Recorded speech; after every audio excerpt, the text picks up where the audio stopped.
সে কারণে আমি বললাম যে আওয়ামী লীগের সবচেয়ে বড় শত্রু হলো এনসিপি। সেই আওয়ামী লীগ যত বেশি সক্রিয় হবে, এনসিপি তত বেশি দুশ্চিন্তায় পড়বে। কাজে আপনি যত চেষ্টা করেই মানে খুব ভালো পরিবেশ রাখতে চান না কেন, আলটিমেটলি আপনি এই বক্তব্য দেন, সেই বক্তব্য দেন, ঘুরে পেঁচায় জুলাই আন্দোলনের পক্ষে আছি, অমুক আছি, তমুক আছি, অ্যাকশন বলে দিবে যে আলটিমেটলি হচ্ছে কি। মানে এটার ইঙ্গিত হলো যে বাইরে বসে আওয়ামী লীগের রাজনীতি করা হচ্ছে। এখন তাদেরকে দেশে আসতে হবে রাজনীতি করতে হইলে, এবং সেই সমঝোতা চলতেছে, এটা ইঙ্গিত বহন করে। সেটাও খুব স্বাভাবিক। আপনি তো দেশের ভিতরে যদি বাইরে বসে রাজনীতি করাই যাইতো, তাহলে তো পৃথিবীর সব দেশের সব রাজনীতিবিদের মাথাগুলা বিদেশ বসেই রাজনীতি করতে পারতো, কিন্তু আলটিমেটলি সেটা হয় না। এখন আওয়ামী লীগের যে রাজনীতিটা এখনো চলমান, সেটা হলো দেশের ভিতরে তার যথেষ্ট প্রিভিলেজ আছে। যদি বলি যে মিডিয়া, আপনি বলবেন মিডিয়া কি আওয়ামী লীগের সাপোর্ট করে? না, অনেক ঘটনা আছে অনেক ঘটনা না ছাপলেও সেটা সাপোর্ট করা, অনেক ঘটনা না ছাপলেও সেটা সাপোর্ট করা। যেমন এই সরকার এসেই বললো কোনো মব হবে না, এখন থেকে সব মব ফুল স্টপ।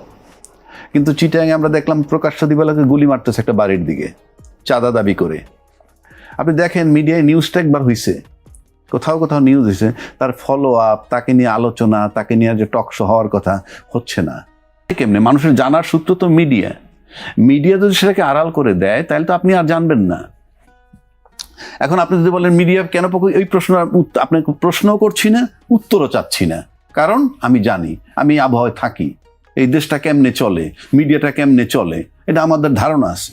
এই কারণে আমি আপনাকে প্রশ্নও করি না, উত্তরও চাচ্ছি না। এইবার আসেন, আওয়ামী লীগের কার্যক্রম নিষিদ্ধ আছে। কে করছে কার্যক্রম নিষিদ্ধ? বিগত সরকার, মানে অন্তর্বর্তীকালীন সরকার।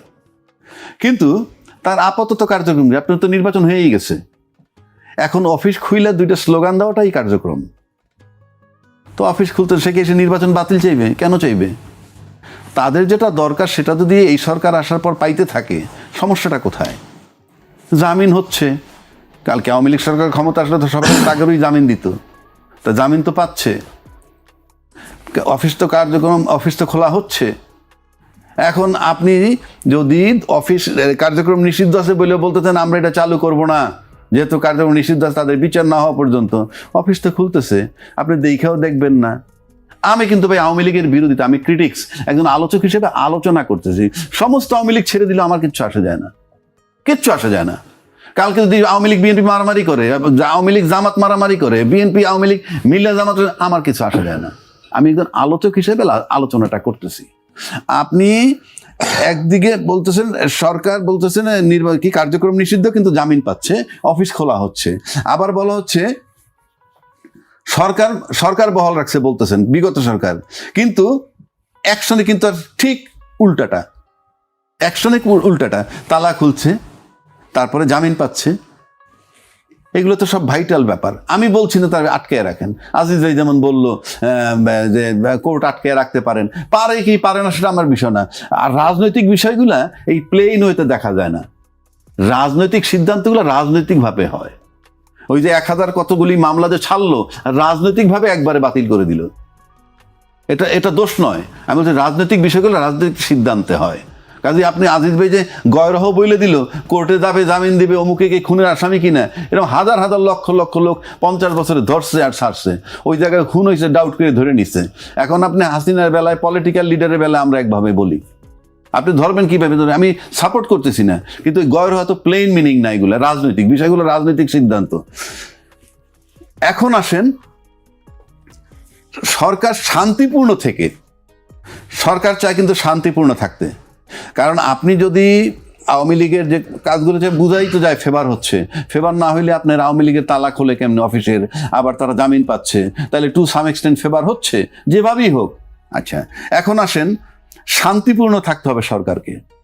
কারণ আপনি যদি সরকার টালমাটাল অবস্থায় চলে যায়, তাহলে তো স্মুথলি কাজগুলো করতে পারবেন। আপনি দেখেন নির্বাচনের কিছুদিন আগে থেকে, বিশেষ করে তারেক রহমান সাহেব আসার পর থেকেই কিন্তু আওয়ামী লীগের খণ্ড খণ্ড ঝটিকা মিছিল টিছিল হইতো, তা নাই। এবং এখন তো নাই, কারণ কি, ইট ইজ এনশিওর যে কিপ সাইলেন্ট, দেখা যাক কি করা যায়। কারণ নির্বাচনের আগেও প্রতিশ্রুতি দেওয়া হয়েছে, আমরা ক্ষমতায় গেলে আপনাদেরকে দেখব, আপনাদের বিষয়গুলো আমরা দেখব, বলা হয়েছে। তা বলা হইলে সরকারকে শান্তিপূর্ণ থাকতে হবে, আর শান্তিপূর্ণ থাকতে হলে শান্তিপূর্ণ ভাষণ, শান্তিপূর্ণ বক্তব্য দিতে হবে। যেমন ধরেন কি বলে, নাহিদ সাহেবরা 6টা সিট পাইছে, তাদেরকে দিয়ে আমরা আশা করি সামনে আরও বেশি সিট পাবে, একসময় সরকার গঠন করবে, এটাও আমরা প্রত্যাশা করি।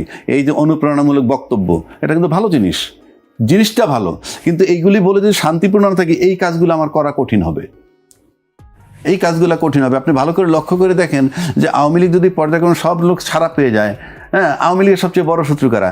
এনসিপি। তো যখনই তারা মাঠে আসবে এবং হবে, তখন তো একটা শত্রুপক্ষ থাকবে, তাদের সাথে তাদের অবস্থানটা কি হবে? এর মানে এই না আমি সিদ্ধান্ত যারা জানেক, কিন্তু প্রশ্ন হচ্ছে যে এটা যদি মাঠে ব্যাপকভাবে বের হয়ে চলে আসে, তাহলে কি দাঁড়াবে রেজাল্টটা? আওয়ামী লীগের শত্রুপক্ষে এনসিপি, কোনো ডাউট নাই এতে। শুধু এককভাবে এনসিপি নাকি অন্য কোনো আরো দল আছে? আর কোনো দল এই মুহূর্তে তার শত্রু নাই। আর জামাত তো তাদের সবসময় তারা শত্রু বলে। অন্য কোনো দল নাই কেন? তারা একবার বলছে আন্দোলনে ছিলাম, আবার একটা সময় বলছে আমরা আন্দোলনে নাই। এবং রাষ্ট্রপতি সম্প্রতি ক্লিয়ার করে দিছে যে আমাকে টিকিয়ে রাখছে, আমি সাংবিধানিক ধারাবাহিকতা বজায় রাখার জন্য যারা আমাকে হেল্প করছে সেটা হলো বিএনপি এবং আর্মি। তার মানে বিএনপির ব্যাপারে সে ক্লিয়ার করে দিল যে জুলাই আন্দোলনের সাথে তারা সক্রিয় না, সোজা হিসাব। তাহলে একমাত্র শত্রু এনসিপি আমার বিবেচনায়, এবং রাষ্ট্রপতি সেটা এস্টাবলিশ করে দিলেন। তো সেক্ষেত্রে তাদেরই চিন্তার বিষয়। এটা সামনে কি হবে আমরা জানি না। এখনও তো আপনারা স্লো দেখতেছেন। এই এখন যদি বদিউজ্জামান মুক্তি পেয়েছে, ফর এক্সাম্পল, জামিনে মুক্তি পেয়েছে, সে কিন্তু মাদক সম্রাট। আমরা আবার একদিকে কিন্তু মাদক দমাই, এটা ভালো কাজ। আপনি মাদক যাতে না থাকে ভিতরে, মাদক নিয়ন্ত্রণ করবেন, কেউ মাদক সেবন না করে, সব ঠিক আছে। কিন্তু পাইলে তাদেরকে ধরবেন, কারো কাছে মাদক পাইলে। তো বদি তো মাদকের সম্রাট ছিল, সে জামিনটা পাইল কি জন্যে? কথার কথা বলছি। আবার মাদকের সাপ্লাই লাইন যদি সব ঠিক থাকে, যেমন আপনি বাসায় বসে যে ট্যাপ সারেন, ওয়াসার থেকে যদি পানি সাপ্লাই না থাকে, পানি বেরোবে? তো আপনি মাদক যে সাপ্লাই, মাদকের তো দুইটা জায়গায়, এক বর্ডার ক্রস করে আসে, অথবা আপনি এইটাই তো বুঝি না যে আসলে বর্ডার ক্রস করে কিভাবে আসে। আমি বলছি হয় বর্ডার ক্রস করে আসবে, আর না আপনি নিজ উৎপত্তি করবেন। আর তো কোনো রাস্তা নাই। আসার তো জায়গা দুইটা, আসার তো ওয়ে দুইটা, একটা নিজের দেশে বানাবেন, আর একটা বাইরে থেকে, আর বাইরে আসবে, এই এছাড়া তো উপায় নাই। তো সেইগুলা কন্ট্রোল করার দায়িত্ব কার? ওইগুলা হইলে তো আমার এখানে মাদকের জন্য আমার পোলাপান পিটাইতে হয় না, দাবড়াইতে হয় না, আমার তো পিটাইতে হয় না তাদেরকে। তা আপনি মূল জায়গায় হাত দিবেন না। যেমন ধরেন এখন আজকে এই সরকার ইলেক্টেড গভর্নমেন্ট আসছে, এখন দেখবেন আওয়ামী লীগ এত বেশি রিল্যাক্স, তারা কিন্তু পালানের জন্য অস্থির না। এবং ইন্ডিয়ান ভিসা তো খুব জটিল অবস্থায় ছিল দীর্ঘদিন, আমি জানি না স্বাভাবিক হচ্ছে, এখন স্বাভাবিক হচ্ছে। ওইটা নিয়ে কথা হয়েছে, গতকালও কথা হয়েছে। হ্যাঁ, স্বাভাবিক হচ্ছে কেন? তখন তারা চিন্তা করছে আমার 10 লাখ লোক হয়তো এইখান থেকে চলে যাবে ইন্ডিয়ার ভিতরে যাই তো গিয়ে। তো এখন ইন্ডিয়ার ভিসাটা কঠিন হয় কি হয়েছে? হ্যাঁ, ওখানে গিয়ে রোহিঙ্গার মতো 10 লাখ একত্র হইতে পারে নাই। আর এখন ভিসা রিল্যাক্স হলে কি হবে? তারা তো দেশেই সেফ, সুতরাং যাওয়া আসার প্রয়োজন নাই। যদি দরকার হয় মিটিং করতে যেতে পারে। তো সেই জন্য আমি বলতেছি, মানে কি আওয়ামী লীগের বহু নেতৃত্বখানা আছে না, আমরা গণমাধ্যমের রিপোর্টে দেখলাম যে 600-র উপরে নেতা সেখানে আছেন। আচ্ছা, আমি কিন্তু কোনোটাই ধরতেছি না, গুণও ধরতেছি না। আমি একজন আলোচক হিসাবে আলোচনা করতেছি আমার আইনের শাসনটা কোথায়। আপনি একদিকে কার্যক্রম নিষিদ্ধ রইল, নিষিদ্ধ থাকা তো একটা আইন, প্রজ্ঞাপন জারি করছিল, সেটাকে আপনি উইথড্র করলেন না, অথচ অ্যালাউ করা হচ্ছে। একটা দেখেন, পৃথিবীতে উন্নত বিশ্বে আইনের শাসনটা দিয়ে রাষ্ট্র শক্তিশালী হয়। আপনি দেখেন ট্রাম্প কিন্তু একটা বিরাট ট্যারিফ বসাইছিল ওয়ার্ল্ড ওয়াইড, সেটা সুপ্রিম কোর্ট জাজমেন্ট দিয়ে বাদ দিয়ে দিছে। বাংলাদেশে কার সিনায় কোন বল আছে যে সরকার একটা সিদ্ধান্ত নিবে আর চট করে সুপ্রিম কোর্ট নিষেধ করে দিবে? আমি দেখি নাই। অর্থাৎ আইনের শাসনটা এমন জিনিস, ট্রাম্পরেও কেয়ার করে নাই। আর আমার দেশে আইনটাকে আমি আমার মতো করে, মানে আইনটা স্বাধীনভাবে চলতে পারে না।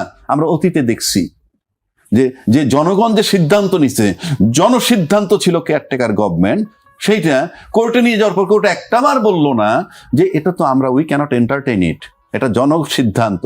আবার জনগণ যদি না চায় বাতিল করবে, কিংবা পার্লামেন্ট ডিসাইড করবে। না, এন্টারটেইন করলেন, XYZ দরখাস্ত দিল, এখন আজকে তার করুণ পরিণতি, সে এখন কারাগারে বসে আছে, chief justice of Bangladesh, which is very painful. সে কারণে আমি বললাম যে আওয়ামী লীগের সবচেয়ে বড় শত্রু হলো এনসিপি। সেই আওয়ামী লীগ যত বেশি সক্রিয় হবে, এনসিপি তত বেশি দুশ্চিন্তায় পড়বে।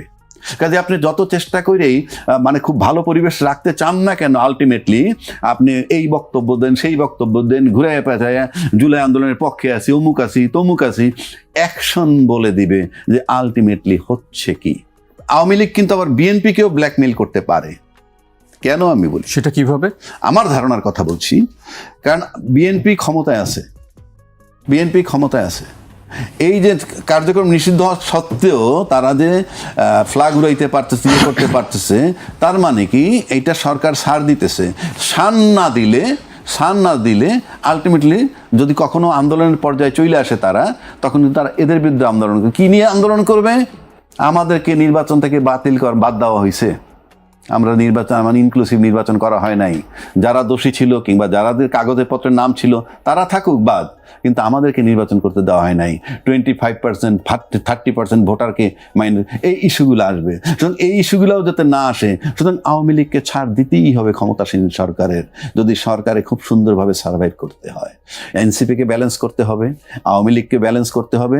এটা আভ্যন্তরীণ, এক্সটার্নালটা আমার দরকার নাই, আভ্যন্তরীণ এই জটিলতা। সুতরাং আমার কাছে মনে হয় সরকারকে খুব শান্ত মস্তিষ্কে ধীরে সুস্থে সবার সাথে ব্যালেন্স করে পা বাড়াইতে হবে সামনের দিকে।